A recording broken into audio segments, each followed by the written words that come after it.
Our youth unemployment rate is 28%. We will inherit over $2 trillion in debt. Half of our boys grow up fatherless. 16,000 young women first get pregnant before they reach 16. In 2015, one person was murdered every 7 hours. Jamaica, it's time for Talk Up so we can fix up and kick out these issues once and for all. You ready for Talk Up on Talk Up Radio? Let's go!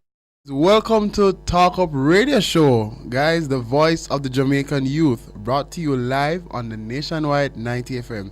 I'm Demoye Whiteley, and with me today is none other than... Introduce yourself, no? You're not a stranger, Kristeena. Exactly. Me didn't want you introduce yourself. Okay, I'm Kristeena. She loves babe like she shy.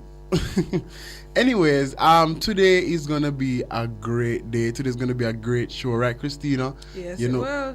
we're here, we're live, and for those who have been following us for the past few weeks, we have been, covering what has been happening or what is supposed to happen with the Hero Circle redevelopment plan, and that basically is the plan to demolish Almond Town for the expansion of the government square or something of that sort. It's a little bigger than that, really, So the plan is really to change Hero Circle as we know it into sort of a parliamentary oval. So some of the parliament buildings and different ministries. A government oval, because the parliament and ministries and stuff would be in one area. And it's a good idea because green space planning and places for events and that kind of thing. Yeah, man. So we would have started this from the last Saturday in June, right? Yeah. When we launched our community outreach project, which we went to Almond Town. We're live in Almond Town Primary, and this is where the youth, brought up this issue, and we've decided to follow it up. And for the past few weeks, last week we had some of the youth came in, and they were talking about it. And this week we will be inviting the General Manager of the Urban Development Commission to come in and talk to us. Make we understand as young people what it is, what are the plans, what will be happening, try and establish some truth from what we've heard, and give us some understanding with the way forward. Yeah, so today is all about clarity, which is why we invited, as Demoye said, Dr. Damian, who is the UDC's General Manager, and Miss Heather Pinnock, who is the UDC Deputy General Manager for Planning, Development and Project Management. And both of them are going to help us to understand the plans. Trust me, because as I was saying to Kristeena off the air, it's a great plan, because I think this is something that Trinidad and Tobago has that type of government square, and Barbados as well. But where the plans, where the location is at, we have persons residing there already. So if it is that they're gonna be relocating them, we want to know where. We want to know if it is that they are relocating them, or the residents have to relocate mandatorily. You understand? Yeah. So these are some of the questions, and we're gonna ask them and stuff. So you are, as I was saying, live on Nationwide 90 FM. Talk Up Radio is brought to you by the National Family Planning Board and the Students Loan Bureau. For those listening online, it is nationwideradiojn.com, and you can download the Nationwide app, right, Kristeena? Yep. And for those with Androids, on Google Play Store, and for those with iPhones, on the App Store, right? Talk Up You, myself. Talk Up You. We'll be right back after this break. Welcome back to Talk Up Radio, the voice of the Jamaican youth, brought to you by the National Family Planning Board and Students Loan Bureau. Right now we have a room full because Mama Empress just walked in, right? We have... Yes, I'm in the background. Woo! Talk Up Radio! And believe me, she don't have a mic. We have Demar as well with us. Demar would have been with us last week as well, Demar, right? Week or the week before. Week before, one of them, we did there, right? So just tell us quickly, tell us who are you, what's your mantra, what you believe in, quickly. Demar Garden, UTech student, soon to graduate. Talk Up Youth volunteer since December, and looking forward to many more. Awesome. And we have Kristeena here with us. And let me introduce our guest. I see here a Dr. DR before his name, but I don't think he's a doctor. Him look too young to be a doctor. But them say he's a doctor, and he is a doctor indeed. This is Dr. Damian Graham, and he is the general manager of the Urban Development Corporation. I got it right. Thank you.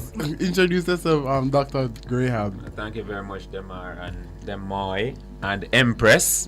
Thank you for bringing me into your living rooms, your bedrooms, your cars, audience, listeners.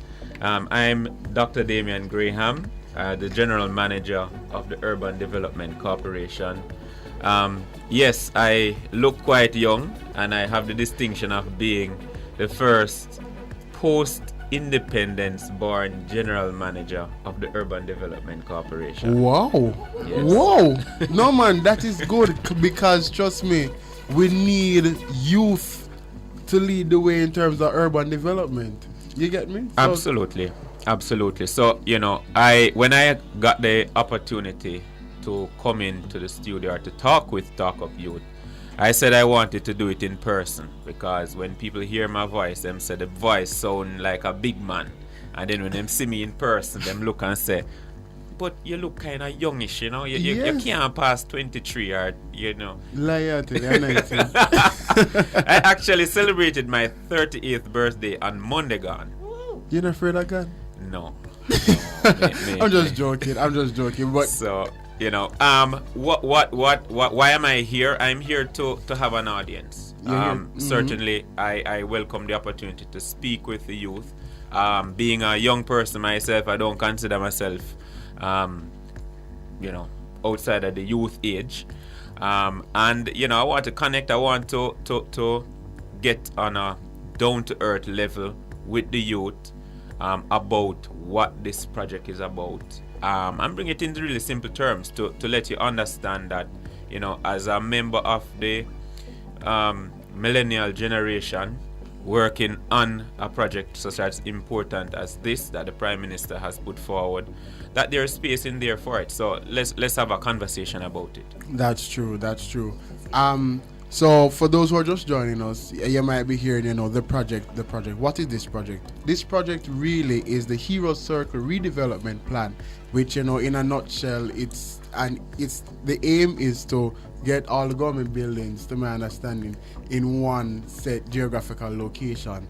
And, I think this is spearheaded by the UDC. Yes. And that is where we have the general manager himself to come and talk to us about it. But before we go in, So Demoye, let's give the general manager opportunity in his words. Explain what the plan is. Yeah. That's true. Yeah. So, Dr. Graham. In simple words, let me probably take 15 seconds and tell you what the UDC is and what we do. So the UDC is the Urban Development Corporation. It's an agency of the government. It is within the Ministry of Economic Growth and Job Creation. So we report to the Office of the Prime Minister, who is our minister.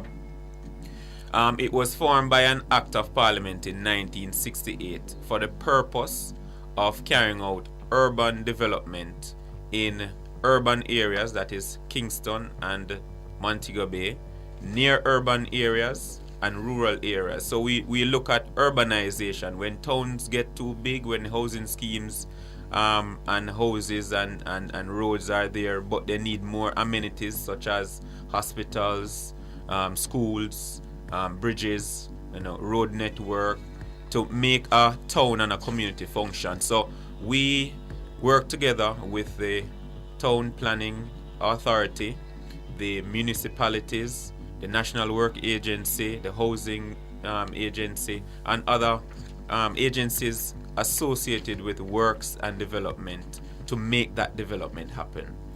So we have responsibility for doing the overall planning and also using the law to implement the development plans that the government has. So the project itself, the National Heroes Park, Houses of Parliament and Government Campus project, really began in 1956. And why do I have to go back to before independence? Because the founding fathers saw it fit that race course, before it became the National Heroes Park,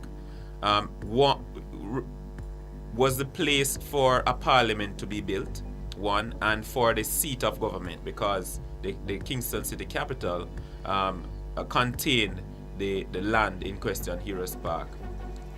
Over the years, we've had probably 7 different versions of a design for the parliament, 4 of which may be well known.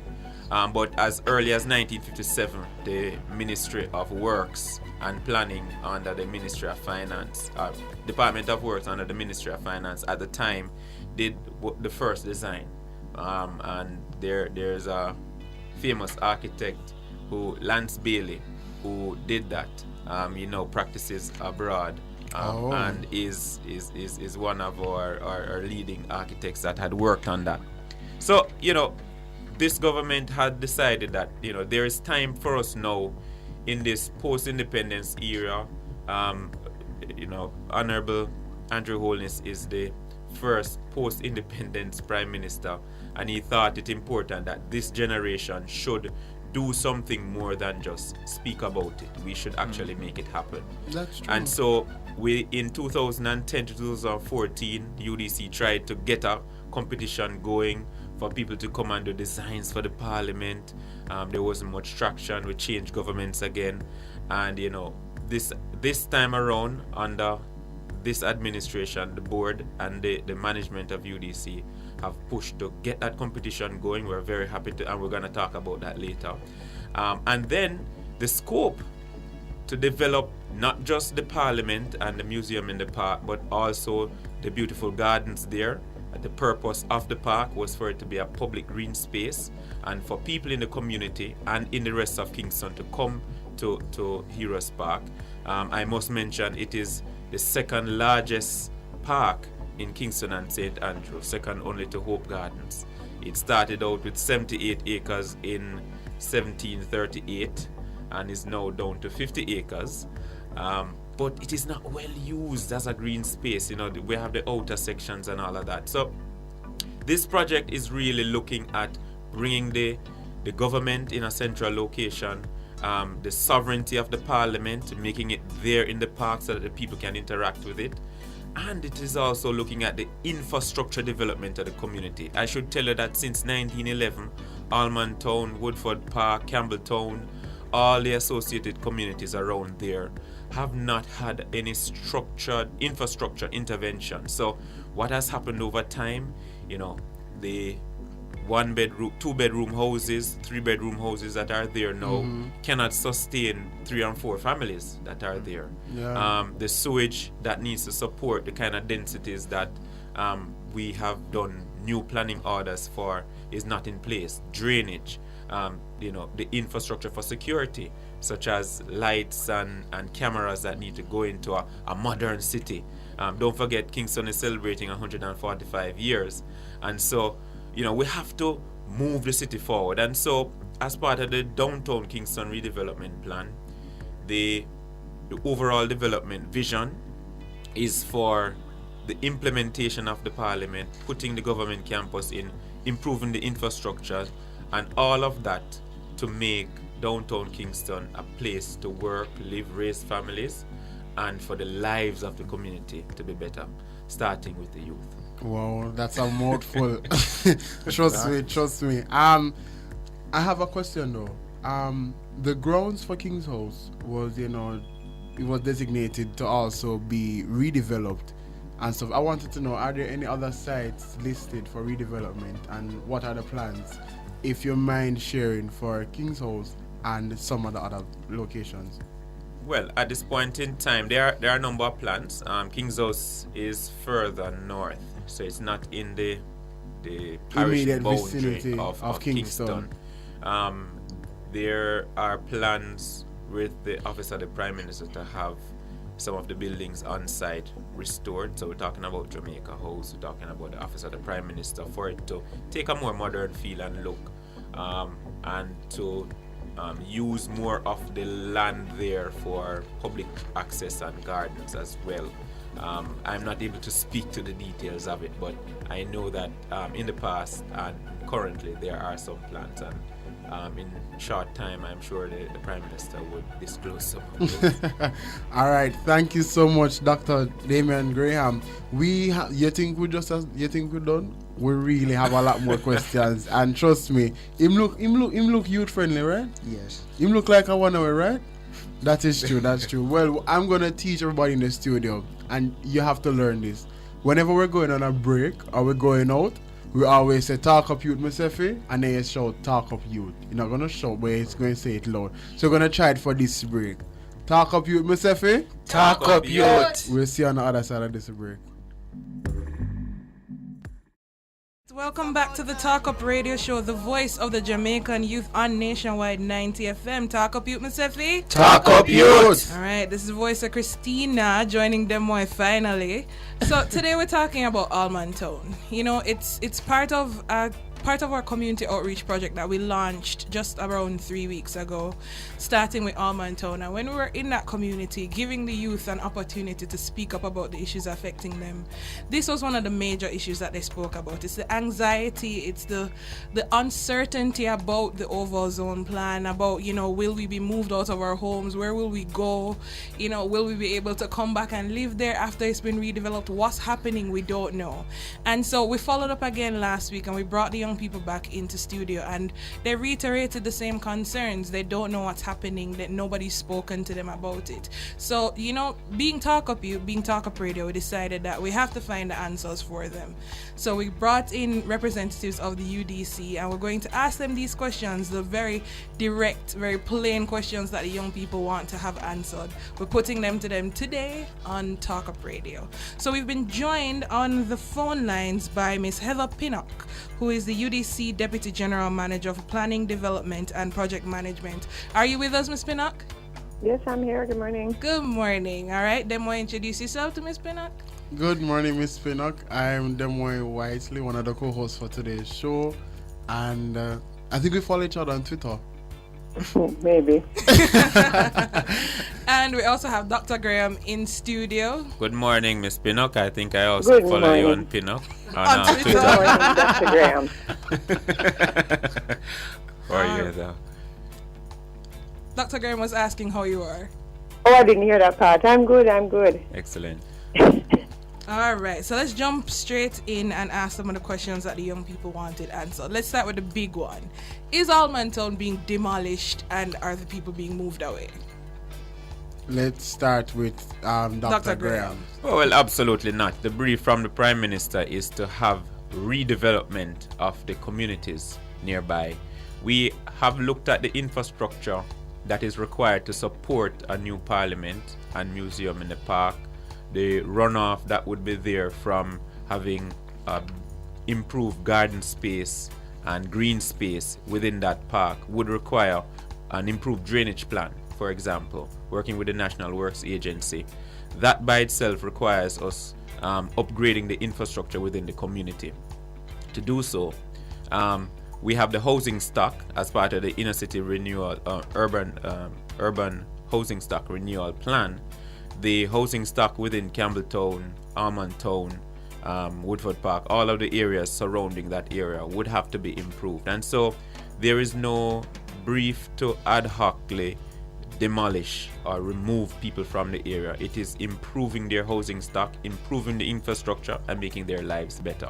So I just want to make sure people are properly disabused of that notion or any thought that is being bantered about. All right, so even if it's not ad hocly, on a ad hoc basis, yes, do we still, does the plan still include the people of Allman Town? Since we're going to improve the housing stock, I don't think you can do it with them in the house. So definitely, you're going to demolish some of the homes, right, and change them in some way, improve them. So let's talk about that a little. Right. How do you do a redevelopment in a community when there are already houses there? Yes. Right? It is a complexity of urban planning that we undertake with good information. First, we begin with a vision. So we have a master plan concept, which by itself represents a vision. That vision has been shared by the Prime Minister in words. We, the agency, as the UDC, have worked with our pencils and rulers, and we've laid out what it could look like based on principles of architecture and urban planning. The next step is to have the conversation and interaction with the community, and we use the SDC as a primary agency to support us at the UDC to have that conversation. That step happens once the cabinet would have decided or determined that this is the vision that we're going forward with. So it is currently being reviewed by them. The intervention involves the community helping to shape that vision. So they co-create what the vision is and how we go about doing the implementation. So Demoye, for example, they would have an assessment of, okay, for lot number 2, it's 6 of us within this lot, 2 bedrooms, we have an outside pipe, we have 2 inside bathrooms, and so on and so forth. But our needs right now is for 4 bedrooms and an improvement in our green space right here. That is a needs assessment. As part of the social intervention that we would understand. Within that community, we also have lots that have they've been burnt out or they are empty lots. We would acquire those lots, and using the information from the needs assessment and the social intervention and shaping the vision from the people, we would then look at doing some of that housing stock development and moving people into that space. So it is allocation, relocation versus dislocation. And I want to make sure we use the words very carefully. Yeah. What I want to get to is that it is a co-creation of the vision, and certainly Heather can speak more in detail about the technical part of planning and architecture that we have to undertake. That's true. Ms. Pinnock? Are you still Okay, with us? Yes, okay. What I want to do is back out a little bit, because I think some of the concern comes from hearing about a project that's being planned. So you know that we launched the Parliament Design Competition in May. Yes.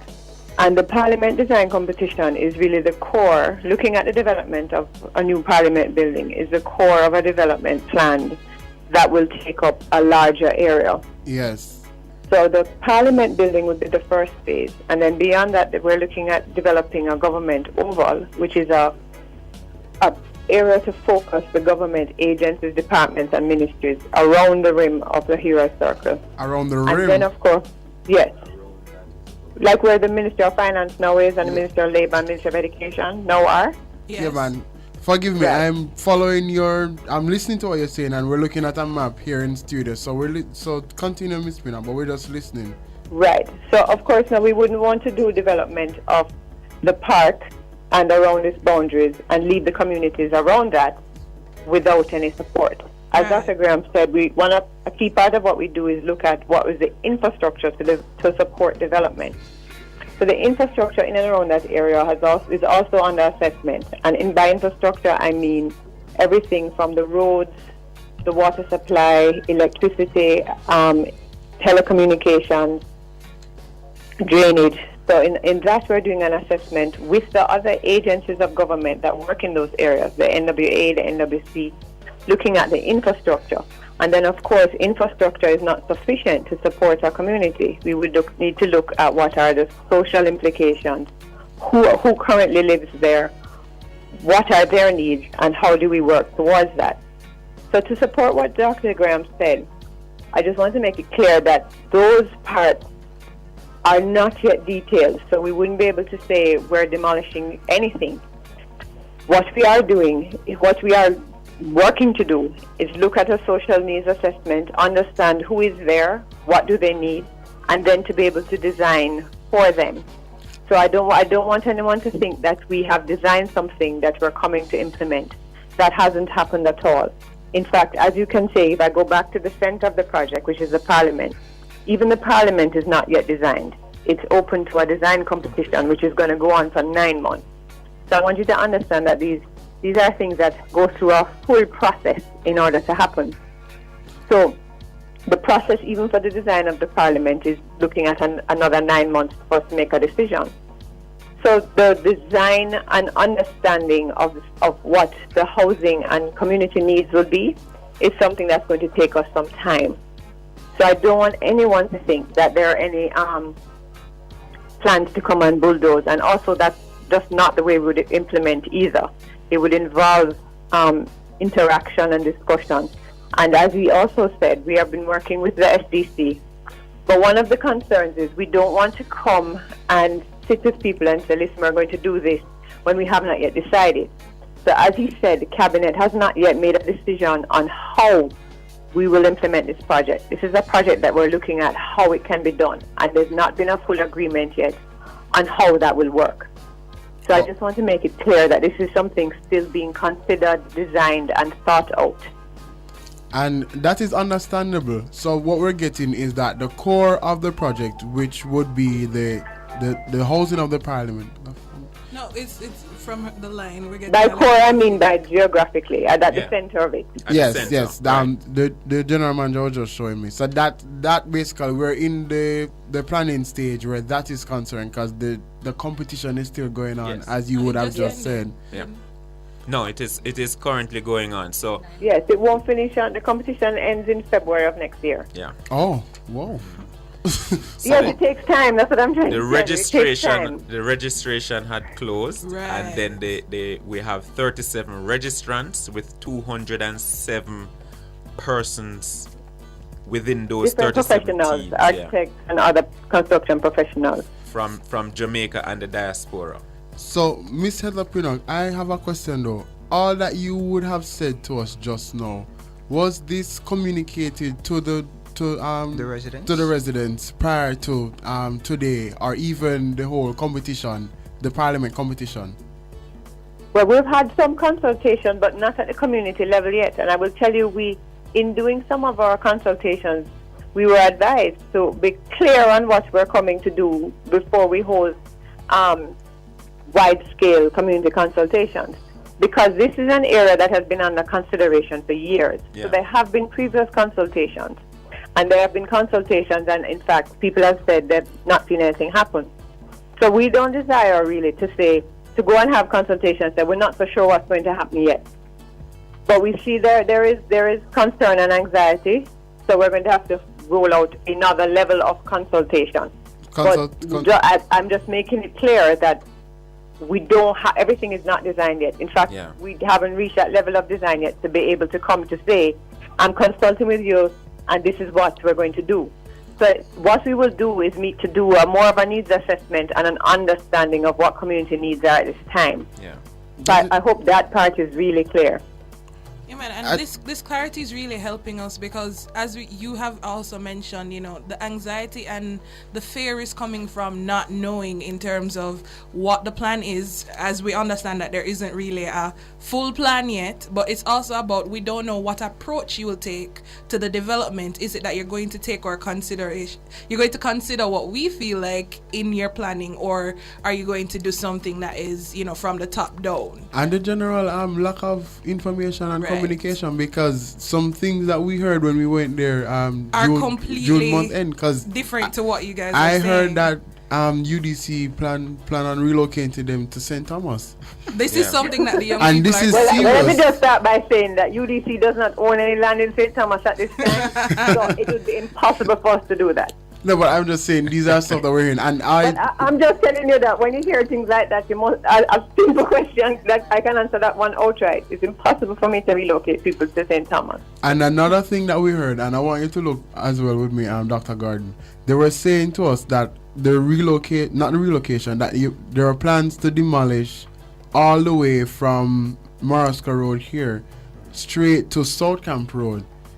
Because they even told us that, that little car place there, I think it's called Mercedes are one of them, that you plan on expanding the circle all the way to there. So as I say, it's just general miscommunication, lack of information, and as you said, the anxiety issue. So let's talk a little bit about how do we treat with that, because so the government has a vision which has been communicated by the Prime Minister from 2016 in the speech about, okay, we're going to actually build this parliament. That then moves to a concept, right? Something that we can articulate in drawing, a sketch, and that then needs now to be worked on in a consultative way with the people. We are not there yet. There have been concerns, right, which emanated from the whole signing of the MOU, and some of our consultations and interactions with the community was to really appease them and to say, look, we have a process, we have a planning process that we go through that involves consultation, and at the point in time when we are ready to co-create the vision, we will get there. Why is it important for the government to make its own determinations first? There is a certain thing called the fiscal space, right, that determines, for my own selfish reasons as a millennial, when I get to retirement, whether or not I will have a pension and I can afford to buy crackers and slippers, right? We don't want to create a debt burden by doing this project that will prevent me from having crackers and slippers, and by the extension, you, Demoye, and Demar, right? Right. So I am being very selfish about my own generation, and when I get to retirement, We're and all we selfish, by the way. yeah, when we get to The word is entitled. right, when we get to retirement, I don't want us to be burdened, and I want to be able to say we can afford our medication, crackers and slippers. So the government says, look, you have to get this project done without any fiscal burden to the budget. That requires a certain, what a big word now they use in finance called modality, which is a way how.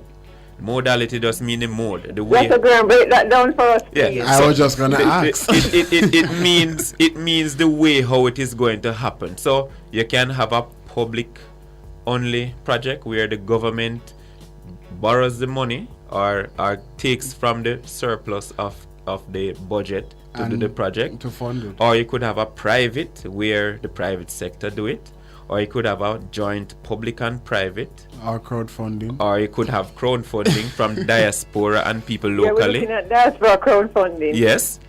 So these are some of the considerations that we have to make and that the government has to make as to how we're going to ensure that the fiscal space, the amount of money that is there, can happen. We also have matters of inclusion and inclusivity in the creation of the ideas. So the social intervention and the consultation and that vision that the government put forward is another part of it, to make sure that that is there.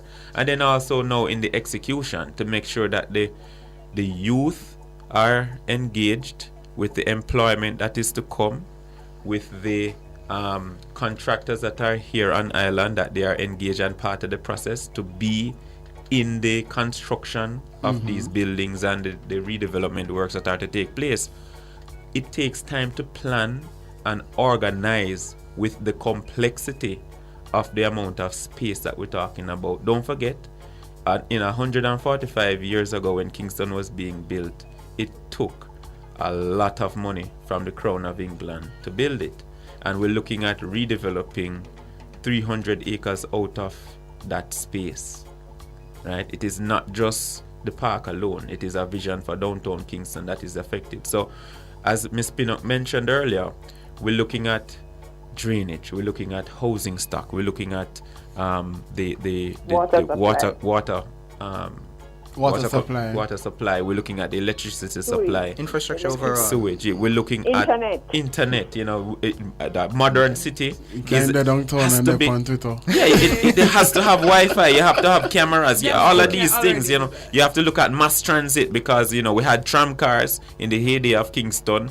They are falling out. But guess what? We can't be gridlocked in a more developed downtown Kingston. So these are the things that we are working through the planning process, and as soon as there is determination on the direction and how the government wants to go about it, then we can initiate the social intervention through SDC, going inside the community to co-create that vision, and then we can take it to the next step.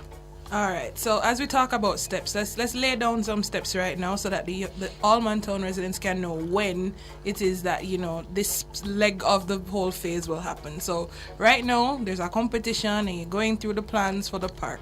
What's next? For the parliament. For the parliament. Parliament, yeah. And what's next? And when will we get to the stage where we'll see more SEC, UDC coming into Allman Town, as you said, looking at the housing stock, looking at these issues, and actually co-creating with the people in the communities? So the competition runs until February, as Heather mentioned, and up to September 17th at 2 p.m. That's my birthday. Hey, happy birthday when it comes. So we'll be sure to give you a call and come back. On that day, we will have the submission of the designs, and we will come back to the public to let them know. You will have a chance at that point in time to see all of the ideas. We have a website or japarliament.com. So we have a hashtag as well, hashtag or JAParliament on Instagram and Twitter. You can follow it, look to see what the designs are, have your own comments. We have FAQs on the website. So between now and that time, the community can participate in telling some of the persons who are now working on the designs for the parliament and the park what you want there. What are some of the amenities you want to see in the green space? We have put forward a brief, which we believe, based on previous consultations that we've had with the community and looking at the Georgia 6 Memorial Act of what it needs in terms of public gardens and green space. But listen, it is our JA Parliament, so you need to speak through the website, speak through the email, speak through Twitter, and let those designers know what you want. So we invite you to participate in the creative process now. You may not be on a team with one of those 37 teams, but you, the public, you, the youth, can participate in that way. And on the 17th, when they submit, you will also have another chance by voting on one of the 5. Which one we like? Which one you like? Yes. So there will be a public. Heather, you want to speak a little bit more about it? Yeah, I just want to add to that. As part of the process now for the design of the parliament, we're also looking at having some sessions where we talk about what exists, what do we want, what do we vision as a Jamaican architecture going forward, what do we want as a Jamaican built space, what do we as Jamaicans want in our cities. And so that is part of the conversation, and there will be sessions included as a part of the design competition, and also as a part of going forward with the planning of the rest. So that is something that we would want to encourage youth to be involved. As you said, we have a hashtag that's us trying to be cool. So you really need to join us and support us in that way, because getting the information is very useful to us. And we're grateful for being invited on this show, because it allows us to be able to share with you in a way that even if we call a meeting or we send invitations, we don't necessarily get the response that we want. So being able to interact with you like at Talk Up Youth is what really makes a difference in us being able to get the message out. And so I hope you are very clear that we're very interested in hearing what people think, how they would like to vision their communities with us, and how we can work together to go forward.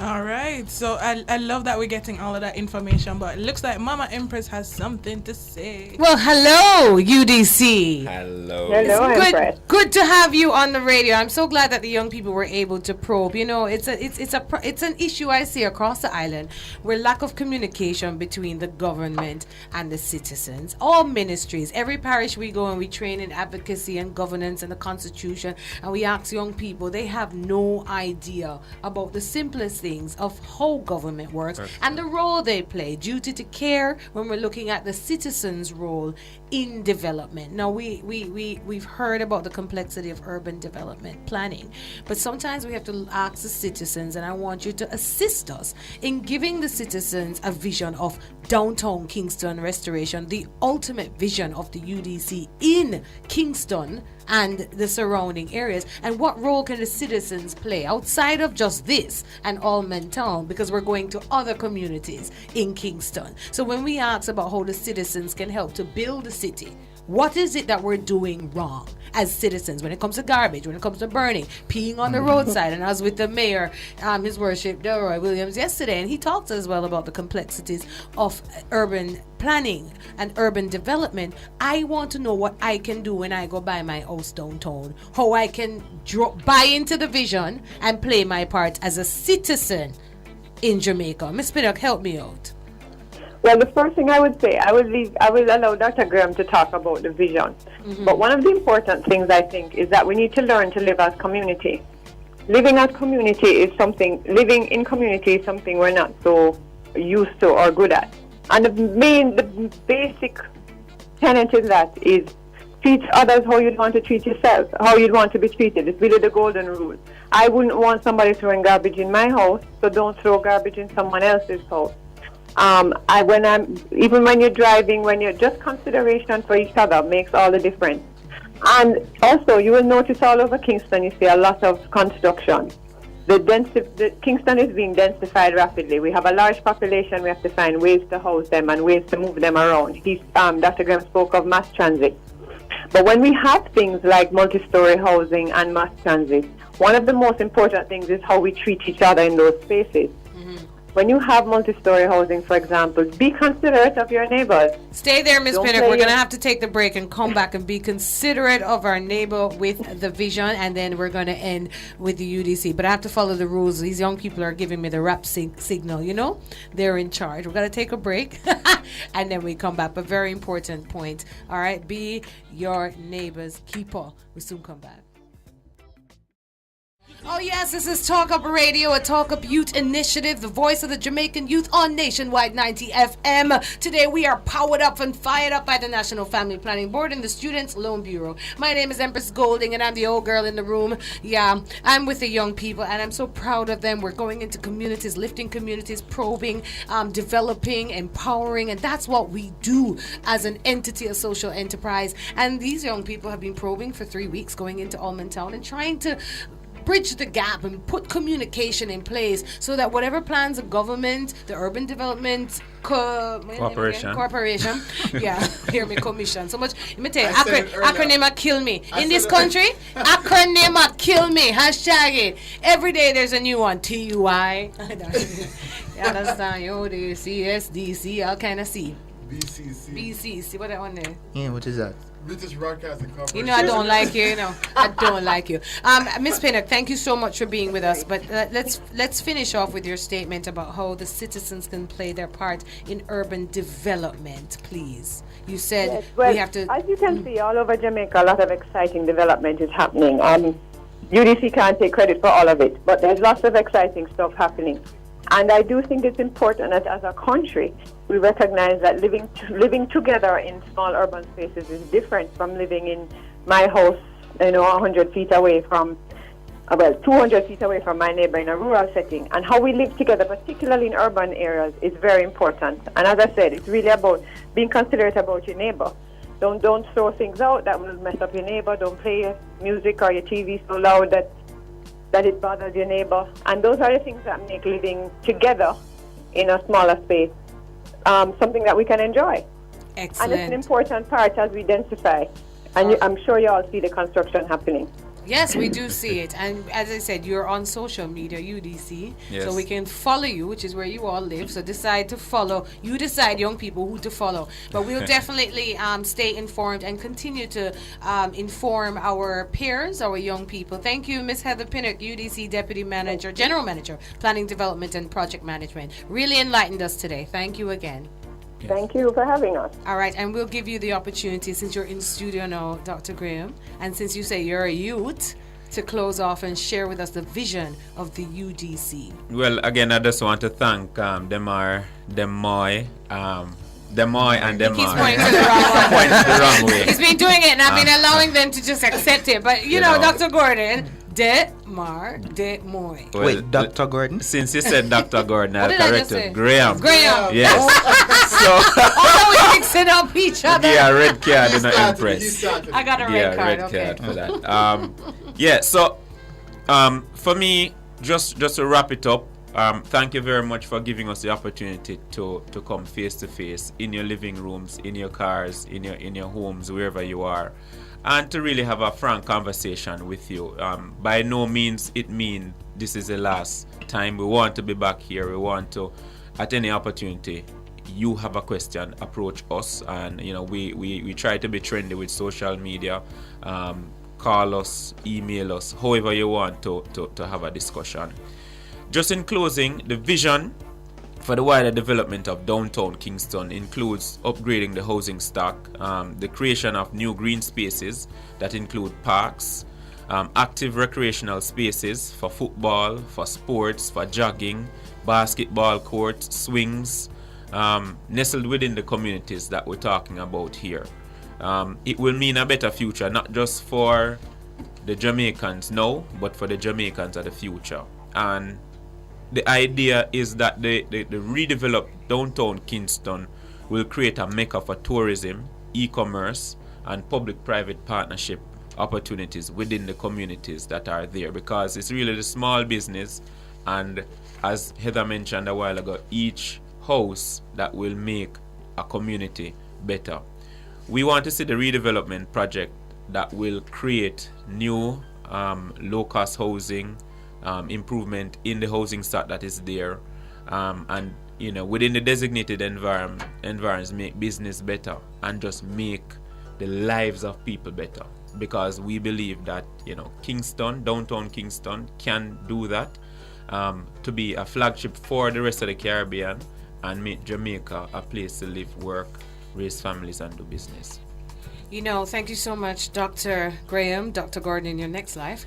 As somebody who really buys into the vision of the 2030, I just say this Jamaica should be the place to live, work, raise family, and die. And die in a nice place. You understand? Do business and dead. And dead in a happy place, because we all are dead. So while we're living, let's join the Sustainable Development Goal number 11. I want to just quickly read something as we finish with Dr. Gordon for our viewers and for you young people to buy into this. It's like Goal 11. We're talking about sustainable cities and communities. More than half of the world's population now live in urban areas. By 2050, that figure will have risen to 6.5 billion people, 2/3 of all humanity. Sustainable development cannot be achieved without significantly transforming the way we build and manage our urban spaces. So we have to have a plan. We can't just build how we want build, because it can be very dangerous later on, especially when looking at natural disasters and all kind of other things. The rapid growth of cities in the developing world, and Jamaica must be a developing country, my people. I'm tired to hear about third world. We are too blessed to be hearing about we live in a third world. But the rapid growth of cities in the developing world, coupled with increasing rural to urban migration, has led to a boom in mega cities. I love Kingston, and I see Kingston as a mega city. Now, extreme poverty is often concentrated in urban spaces. Yes. And that's something we have to talk about. The bone poverty. Poverty is a hellish state, said the right excellent Marcus Messiah Garvey. And as Jamaican people, we know how some of our urban cities look and smell, and we need to clean it up. That's all I'm saying. Let's join the world and look at the great public transport. I had dinner downtown on the waterfront last night, and I thought I was in Victoria paradise. Pier, don't it? Victoria Pier. Big up UDC. Me say me feel like me in a paradise. Big up UDC. UDC. UDC, you can't get me a little spot for rent. Sure. Please. Festival Marketplace is right there. Festival Marketplace. It's right down the road across. I want a spot to rent at a good price, because you have to help us black people who are starting at the bottom of the chain to rise up. So you have to give you a head start with UDC money. All right. Lots of things to talk about. Green public spaces, improving urban planning management in a way that's what's that word again? Participatory. And inclusive. I can never say that word. PP tongue tied. Like me, I call Gordon Graham and you call Demoye, Demar. Lord of mercy, Yep. lips, teeth, and tongue. But if I can tea 15 seconds, and, No, you know, that's no, why no, that's no, why no, the no, you master- can't teeth it, you I can't can teeth have it. I can have it. Okay, thank you. You mentioned sustainable goal 11, and that is a big part of why we have to do a master plan. The master plan it embodies doing a sustainable city development plan, right? And we have many agencies of government. We have the municipality who will end up running the city when we're done with it. So you have central government has to work with local government. You have the town planning authority, NEPA, many agencies that need to work together. So I want to assure the youth and assure Jamaica that we work in a joint up government approach. It may seem a bit laborious and complex, but we at every opportunity will try to break it down for you and make it simple. Visit our website or japarliament.com, visit udcja.com. You can look at our development plans for the various towns and cities. You can look at where we have projects going on. We have well over 67 projects across the island, in different states, in different places. Look at the next biggest one coming up, which is going to be in Montego Bay, doing the beach park and grinds. Congratulations again to the Yosemite Holdings Group for opening the Victoria Pier, encouraging people to come on the waterfront. Empress, as I mentioned to you, we have a place over at Festival Marketplace. If you want to come, make sure you bring your dirty money and we'll start your out. Kristeena. Demoye, you are so ready with that laugh. So ready, right? It was. Thank you again, Dr. Graham. We've definitely appreciated you coming in studio, and Miss Heather Pinnock for helping us to understand. As we say already, a whole heap of anxiety. We hear some people are get moved to St. Thomas. We hear a bag of things. And you know, it's really good when young people can have the opportunity to sit down and talk to the people who are in the positions of power and ask them the questions, because we don't get that opportunity a lot. Yeah, I mean, so we need hashtag youth for chat as well. Youth for We'll chat. say. Yeah, man. So we're really grateful for the opportunity, and we're going to let you go. But before we go, right before we head to the break, we have the National Family Planning Board Sexual and Reproductive Health Tip for the week. And you know, National Family Planning Board is one of our partners here at Talk Up Radio. We're going to make Mama Empress read it. She has scrambled for the paper, you know, because we just put her up on the spot. Oh my gosh, you put me on the spot. I haven't read this since like years ago. All The right. sexual health tips. And I just love it because too many young people having too much sex. And you need Well, some- this is the you need some perfect tip tips. for this Really? one. I haven't read it. Let's see what it says. You ready? Many people have different ideas about what constitutes abstinence. From no sexual contact of any kind, including kissing, to only abstaining from sexual intercourse and all points in between.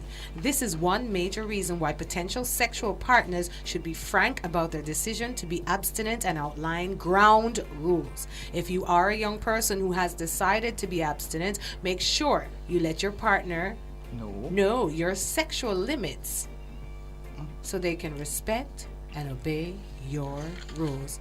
That is your sexual and reproductive health tip for today. Brought to you by the National Family Planning Board.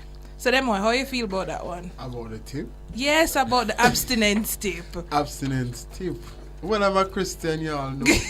And I'm a virgin, so I've been abstaining all these years. So, have you had to have that conversation with someone? Repeat? Have you had to have that conversation with someone? Maybe Well- someone who's interested in having sex with you, and you said, "No, I'm abstinent." Well, then. I'm just asking. Say no.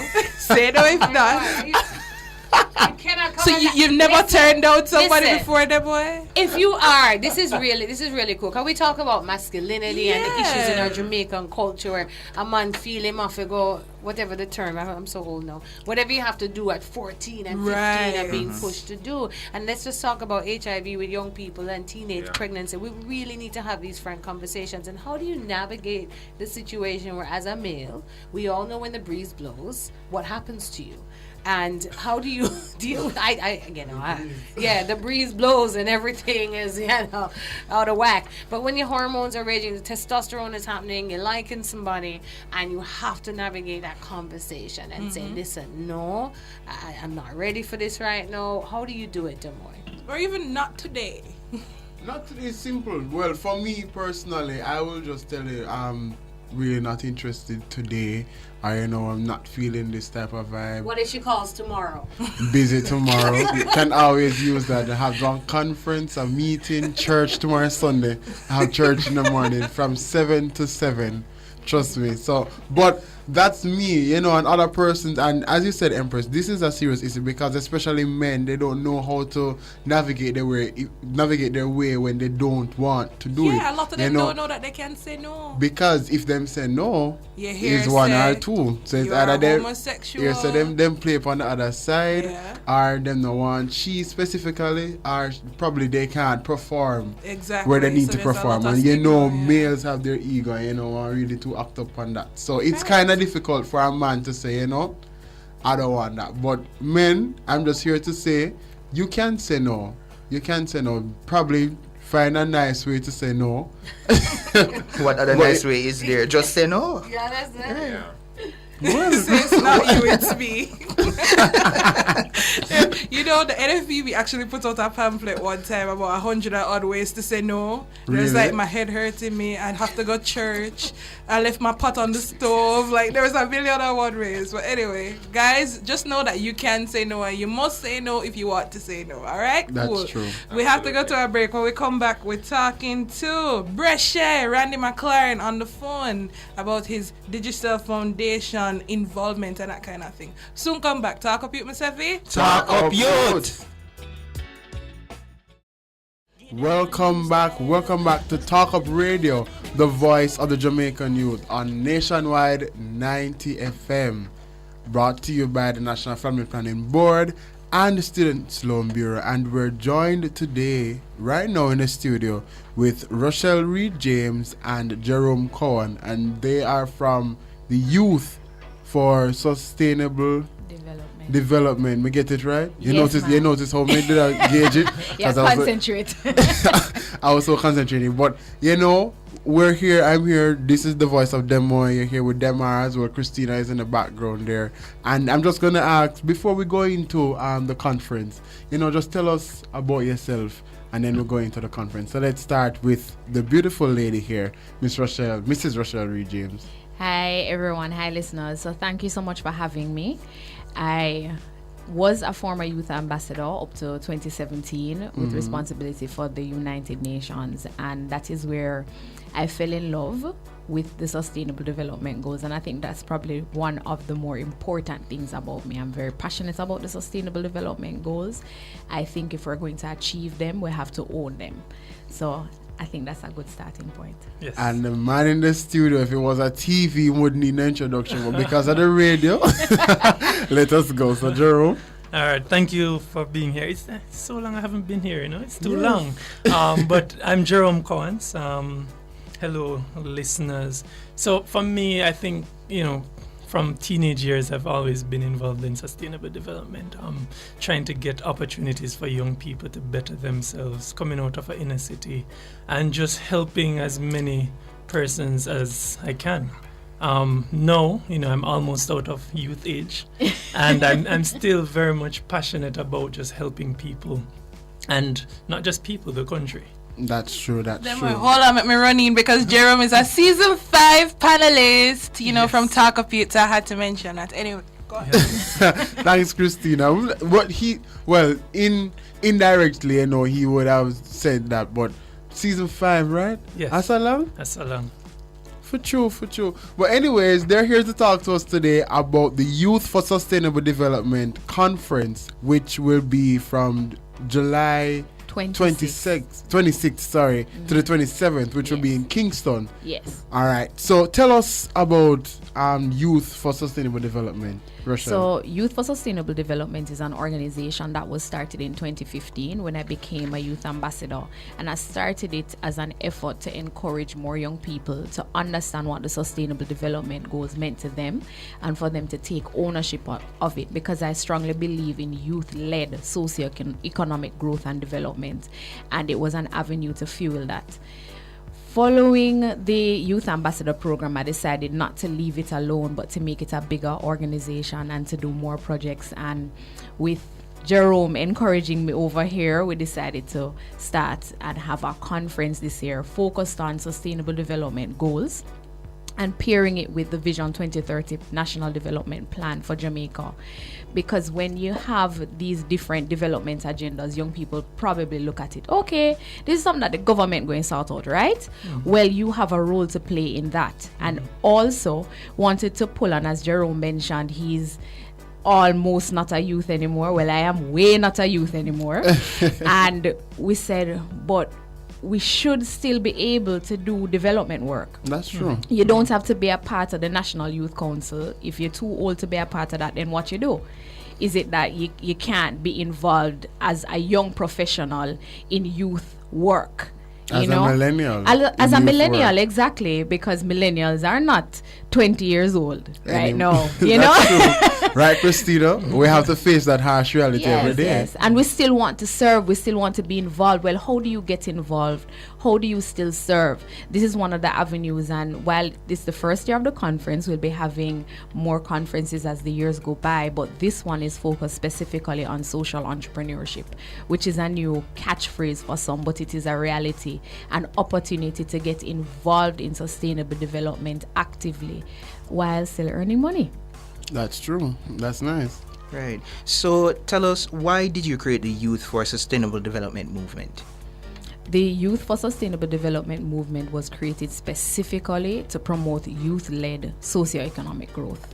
And that is our focus wholly and solely. We recognize that as young people, we are responsible for this God-created world, right? And if we're supposed to take care of it, not just for ourselves, but for future generations, and the policy makers and change makers right now are changing it for who? For us. Right. So we need to take care of that, nurture it, and move it on and hand it over to the next generation in a good condition. True. That's true. Jerome. Yes. Jerome, the conference. Tell us about it. When, where, benefits of attending and stuff like that. I'll gauge you. When is it? So it's the 26th and the 27th at UTech, one of their brand new lecture theaters. Yes. Big them up for providing that. But even before we're going to the conference, providing the brand new lecture theater. Yes. Just for us. You know, top class.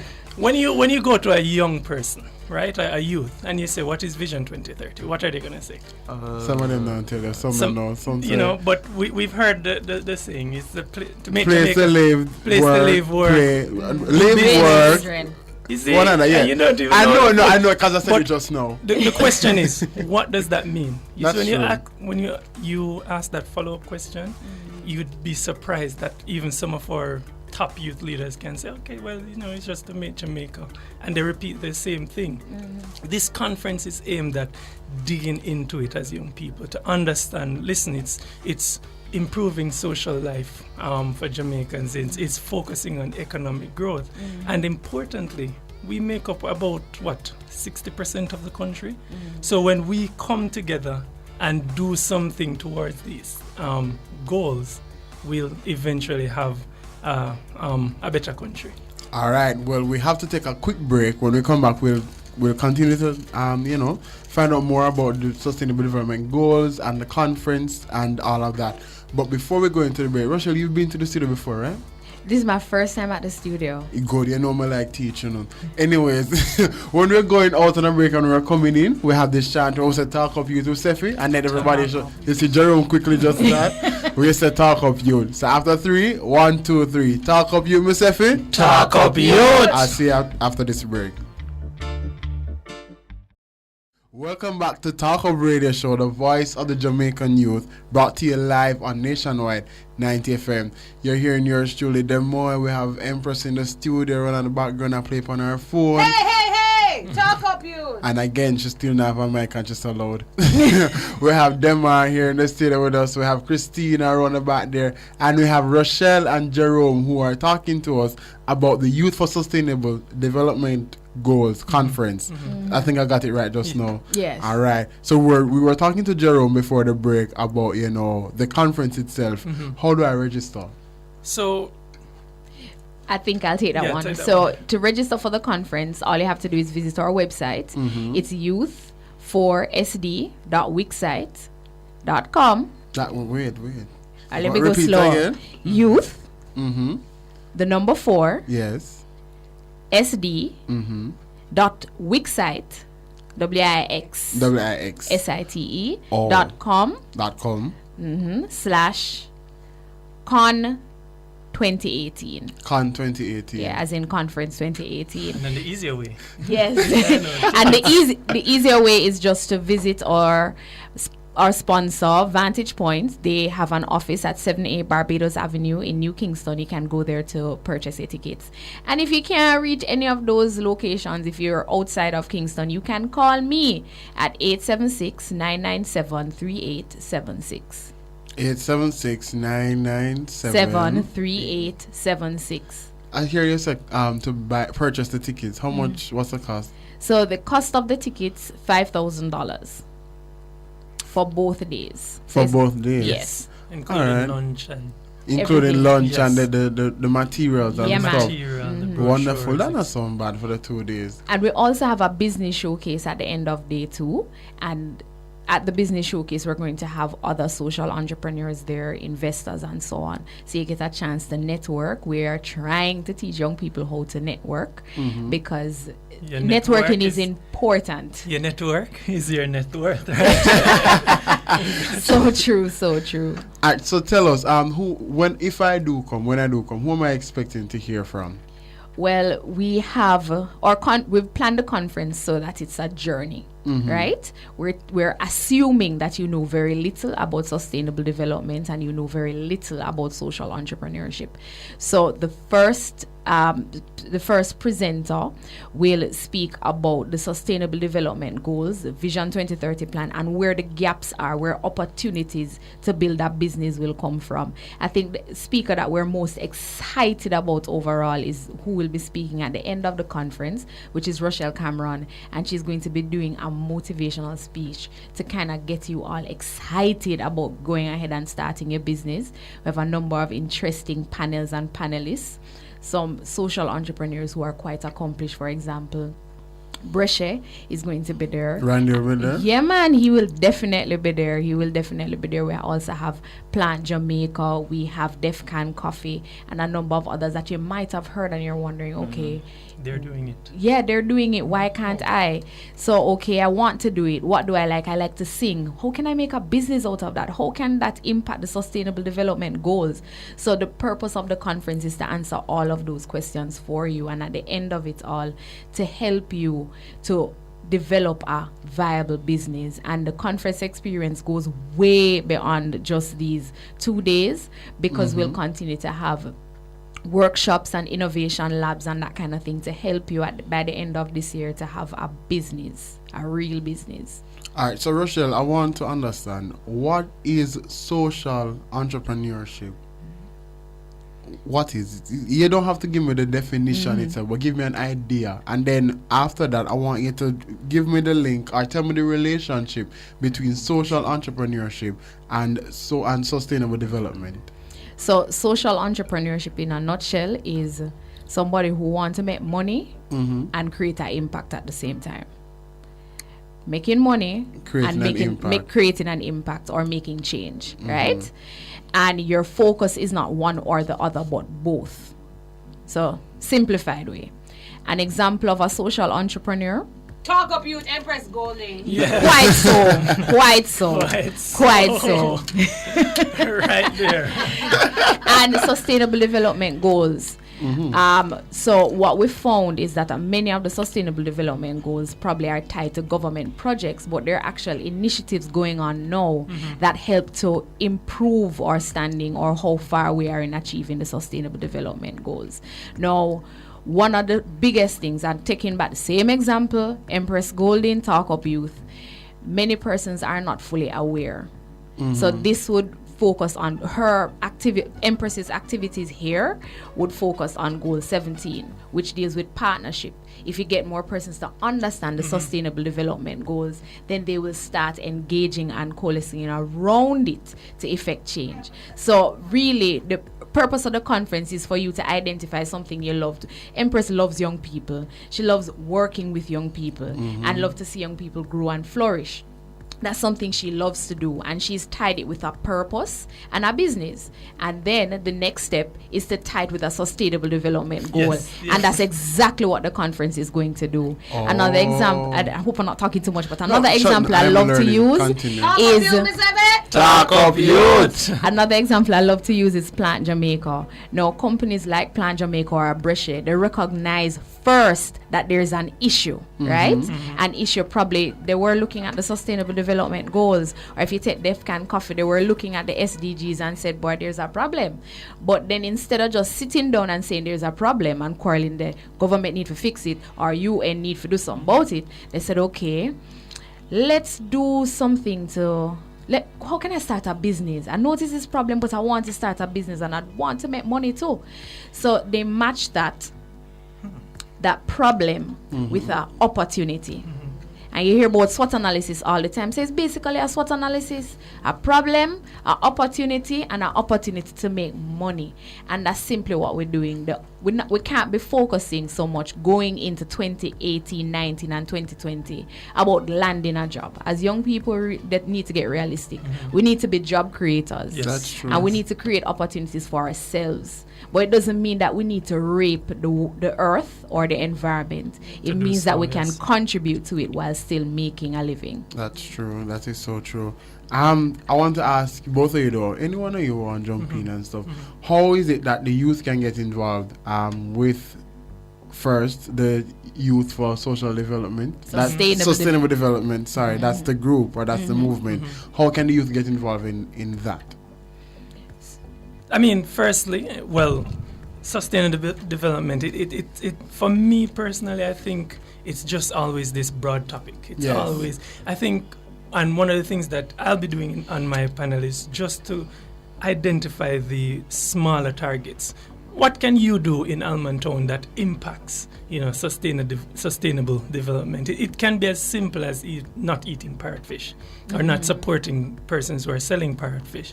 So it's breaking it down, and for youth, I think we need to understand these are the things that we need to do. Jumping back on the social entrepreneurship stuff, look around you in your community, whether it is rural, whether it is urban. What are some of the things that young people need? And figure out a way how you can provide that. And if I can just piggyback on what Jerome just mentioned, if you hear what we're saying and you're really interested in being a part of our organization, you can again send me a WhatsApp message, call me 997-3876, visit our Instagram page. We post on other platforms to Twitter, Facebook, but we try to use a lot of we do mainly Instagram because people respond to pictures and videos. You get me? So it's right. So it's very simple at Y4SD, and on Facebook it's at Y4SDJA. Did I see Rochelle Empress coming in here? Did I see on Eventbrite? Yes, we're on Eventbrite. Can you still buy tickets there? Yes, you can. Okay, eventbrite.com. Yes. Right? So just type in Y4SD and you can also purchase your tickets. If parents and older people are listening, buy some tickets for your children. Yes. Because it's important. They may not find it, necessary, but you as the parent guide can also purchase the tickets and tell them this is your summer trip. You're going sponsor any or sponsor a young person in your community. Now you're right. People hear it and it's like, what is this SDG thing? And I think we need to attach ourselves to our SDGs. Take ownership of one of them. So there's 17 main global goals. And we were talking earlier about sustainable cities and communities, partnership for goals. So I was saying, okay, if you want to be a part of developing a city and a community, you can say, my goal is 11. And then you might say, we talked about Talk Up Youth and trying to build partnerships. So we say Talk Up Youth is SDG 17. So we attach ourselves to it. So pin yourself or pin a goal upon you and take ownership of it. As you mentioned, in social enterprise, good health and well-being. Yes. People working in the world of mental health and HIV advocates, and you could turn that into a business. There are many things you can do and you're talking about non-communicable diseases and sugary drinks, and maybe that's where you want to spend your time. Yes. Maybe you want to create a bag juice that's healthy. That's healthy. Yes. You understand? See, you know what I'm saying? You know, this is where we're going with the conference. There's so many ideas out there, Yes. and we want to tap into the minds of these young persons and older persons coming to the conference as well. That listen, there's a world of opportunity out there. All right. I don't know. I'm learning so much. It's so exciting. I'm really learning. May I learn? Listen, let me not talk about learn. I want my vision for all of you is that when I'm old, right, I live in the best country named Jamaica with no problem, no hunger. Everything is organized. And I want to congratulate you, Rochelle, on the vision. I'm going to exit the room because I can talk forever. And Ami said, talk up youth. Jerome, I love your growth. I love seeing what you're doing. And, you know, Demoye and Demar. I'm mixing up. Mixing up too. Demoye and Demar. I want you all to know that you are worth something and you're doing a good job and you all are giving me life. I'm going to get in my car and continue to listen to you for the next 10 minutes on the radio. Kristeena, I hand it over to you, the boss lady. Talk up youth. Kristeena, give her a round of applause. Kristeena Monteith, doing good as our producer. With that being said, thank you so much, Empress. Let's go to a quick break, and when we come back from the break, Randy Mclaren will be talking to us. Talk up youth, Mr. F. Talk up youth. Welcome back to the Talk Up Radio Show. Me first, then one. Me win. You win. You're listening to the Talk Up Radio Show. We have about 8 minutes to go till the end of the show, but it's been a fantastic show so far. It has been. We learned so much about Almontown and the Hero Circle redevelopment plan and downtown and all of those things. The Parliament competition and UDC. Yeah, Trust big me. up Dr. Graham and Miss Heather Pinnock. You know, thank you for talking to us this morning. And then we learned some more about Y4SD. Awesome. But before we let Rochelle, Reid, James go, we're going to they have a giveaway that they want to do, you know. So get ready, guys. Everybody ready? We're going to win some stuff now. Okay. Win a free ticket. Yes, still stuff. Let's go. So you're going to. All right, so I want to give away 2 free tickets to your listeners, and that is for the entire conference for day 1 and day 2 and the business showcase. But I don't know what to tell them to do, so when are you going to have to give them something to do? Okay, so we can probably think of the question and post it on our social media pages. let me tell you what the question is going to be. It's going to be about sustainable development. And it will be based on what they mentioned just now. So go and do all of the Googling that you have to do so that when the question drop, you're the first one with the answer. All right? So you're going to check Talk Up Youth at Talk Up Youth and you will see the question in about 10 minutes. All right? Yeah, that sound good.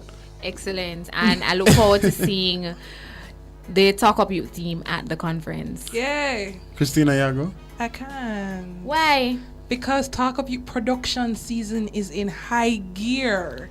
Every single day is a grind for me right now. Oh, yeah. We are reviewing your submissions, young men, and we're about to choose our cast, and it's going to be awesome. So we're not getting a response. But because we're not that response. Fine. Just as said from now upon the ear, see Empress do over there, so. No, you can't do that, Demoye. What kind of bribing thing that? Load up everybody right to all who applied, please know that Demoye will not get preferential treatment.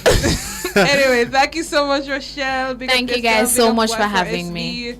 Yeah, man. And big up Jerome Cowans. Right now on the line, though, we have Mr. Randy Mclaren, who is the founder of Bresheh. If you guys know the Bresheh bag, them how them shot and them awesome. Them Shella Road. Yes, we're going to talk to him a little bit about his vision and, you know, as a, we call it now, as a social enterprise. A social entrepreneur. Yeah.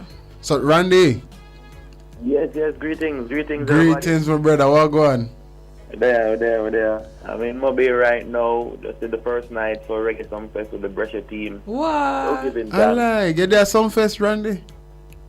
Yes, man. I have a Sumfest mall this year, and Bresheh, we're happy to have been invited to be a part of the mall, so we're there with a few more companies representing for brand Jamaica, you know. Big up. So tell us, Randy, how what has Bresheh been up to? What has been going on? Well, a lot really. I mean, on this entrepreneurial journey, you'll have ups and downs, and it's that journey of growth and development. People like Empress can tell you when we just started, and you know, we still remember the support from her and the support I will continue to get. So we are now in a bigger space in Portmore, actually manufacturing. It's in the middle of back to school season, so it's our peak season, and we've been doing a lot of work, still working with young people, still working with people from different marginalized, underserved groups to provide jobs for single parents, people who are deaf, young people who want training and who are talented to help them create their dreams as they create dreams for our customers. And so the mission continues.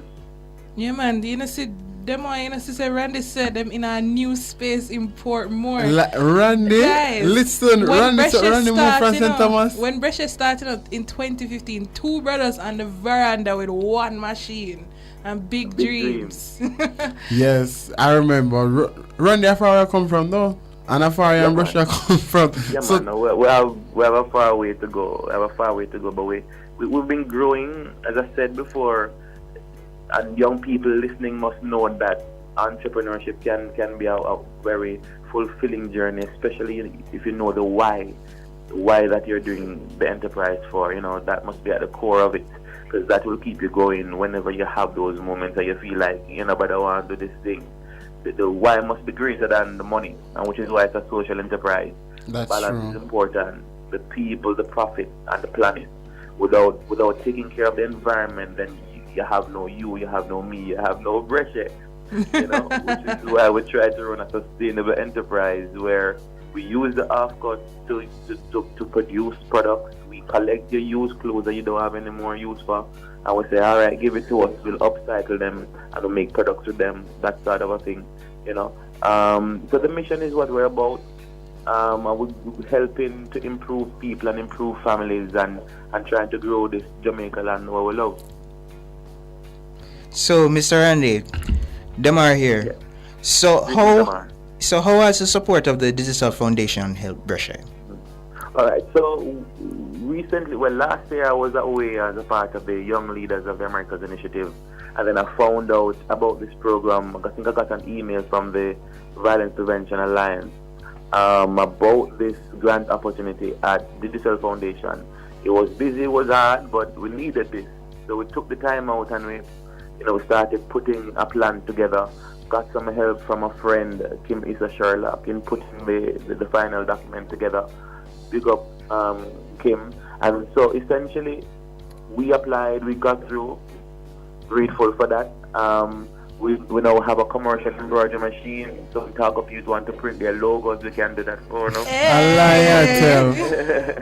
Whoa. We can stitch that, we now can add our logo or branding to our products in an even more improved way, a more efficient way, and so we give thanks for that. We've been able to buy that machine, but also more industrial sewing machines, which essentially allow us to put more people to work, to help more people create dreams and improve their families, and that's essentially what we're about. And so we're very grateful to the Digital Foundation for providing the funding to help us with Project Boost.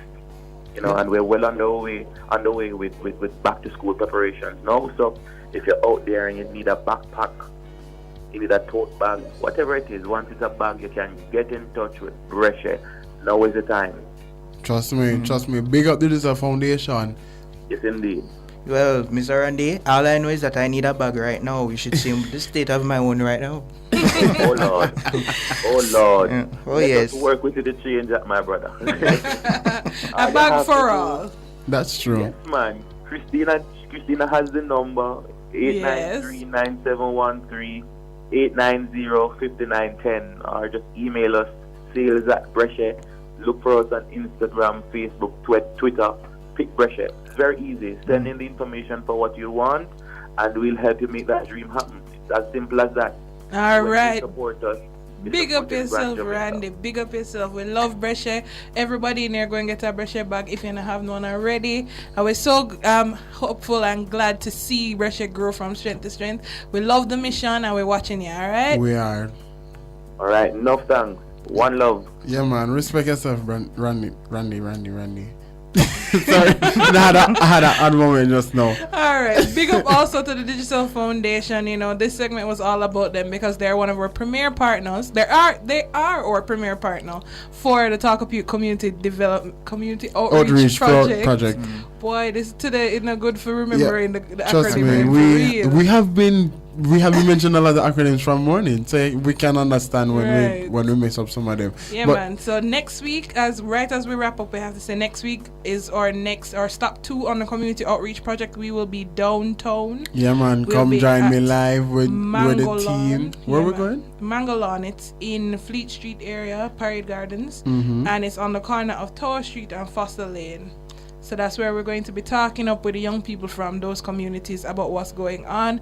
Hopefully we get some real issues out, and then we can do some follow-up like we did for Allman Town and make sure that those youth get the answers that they need. So we also need to thank the Digital Foundation again and NCB Foundation, our other partner, who is making that project possible.